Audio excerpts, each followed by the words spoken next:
हमने last video में product of some form के बारे में और सम ऑफ प्रोडक्ट फॉर्म के बारे में पढ़ा था, जिधर हमने देखा कि हमने इनपुट सेट की और उनका प्रोडक्ट लेकर सम किया और सम करके प्रोडक्ट लिया।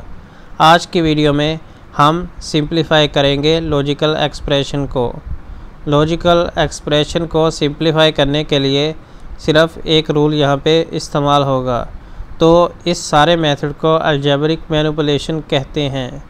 अलजेब्रिक मैनिपुलेशन के अलावा हमारे पास कार्नफ मैप मौजूद है, जिसे के मैप कहा जाता है। वो डिफ़िकल्ट नहीं है, वो ग्राफिकल रिप्रेजेंटेशन है किसी भी लॉजिकल एक्सप्रेशन की। लेकिन यहाँ पे हमारा फोकस है अलजेब्रिक मैनिपुलेशन। मेजॉरिटी फंक्शन की यहाँ पे वो एग्जांपल देता है।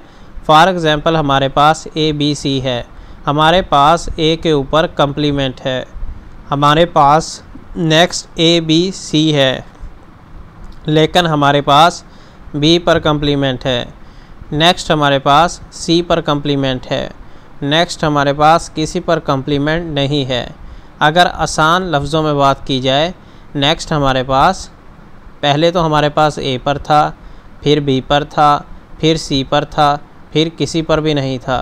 तो उन्होंने ये जो आपको ये चीज़ है, ये आपको क्वेश्चन आएगा।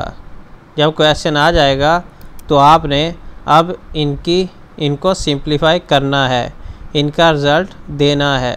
उसके लिए आपने क्या करना है, ये देखिए, आप पहले ए पर कम्प्लीमेंट था, फिर बी पर कम्प्लीमेंट था, फिर सी पर कम्प्लीमेंट था। आपके पास 3 ऐसी वैल्यूज़ थी जिन पर कम्प्लीमेंट मौजूद है। अभी आपने क्या करना है, सबसे पहले आपका तो ये काम है कि जितने कम्प्लीमेंट आपके पास मौजूद हैं उस तरह की आपने 3 और ऐड करने हैं। फॉर एग्ज़ाम्पल देखें, A B C A B C A B C. अभी ये हमने 3 बार A B C A B C A B C simple क्यों लिखा, क्योंकि हमारे पास 3 ऐसी ये जो मौजूद थी आइडेंटिटीज़ जिन पर 3 कम्प्लीमेंट हैं। पहले ए पर है, फिर बी पर है, फिर सी पर है। अभी इन कम्प्लीमेंट्स को ख़त्म करने के लिए हमें इसी तरह की 3 और चाहिए थी, जो हमने यहाँ पे सिंपली लिख ली है और यहाँ पे लिखा भी हुआ है एडेड एक्स्ट्रा। अभी इनका काम क्या होगा, अभी आपको सिंपली अगर बताएं तो वो बिल्कुल आसान है और आपको समझने में भी आसान लगेगा। और अगर आप इसकी मज़ीद इन्फॉर्मेशन चाहते हैं तो उसके लिए आपके लिए डिफ़िकल्ट हो सकता है। मोस्टली ऐसा होता है कि कार्नफ मैप का क्वेश्चन ही पेपर्स में आता है, और ये जो अलजेब्रिक मैनिपुलेशन या लॉजिकल एक्सप्रेशन की सिंप्लीफिकेशन मौजूद है, ये भी कभी कभी आता है। लेकिन ये क्वेश्चन अगर बड़ा आ जाए तो उसमें आपके पास 3 कम्प्लीमेंट इस्तेमाल नहीं होंगे, बल्कि 3 से ज़्यादा होंगे, जो कि काफ़ी ज़्यादा डिफ़िकल्ट हो सकता है।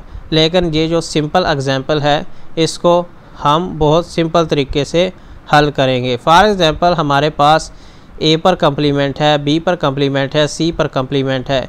जितने कम्प्लीमेंट है उतनी यहाँ पे खुद ब खुद आपने वैल्यूज़ ऐड कर देनी है। जैसे A B C A B C A B C add करने के बाद आपने सिंपल तरीका ये करना है, आपने इन एरोज़ पे गौर नहीं करना।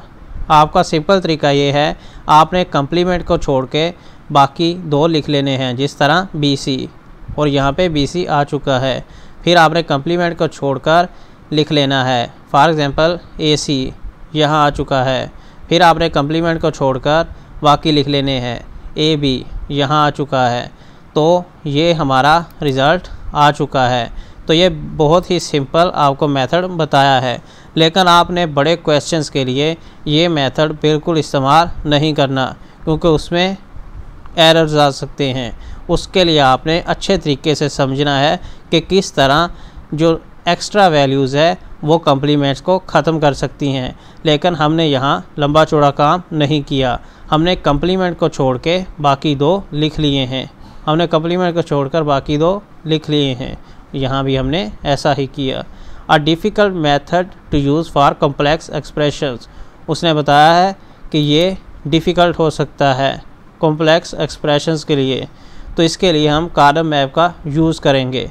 नेक्स्ट वीडियो में हम कार्नफ मैप के बारे में देखेंगे। Until then, good bye for now.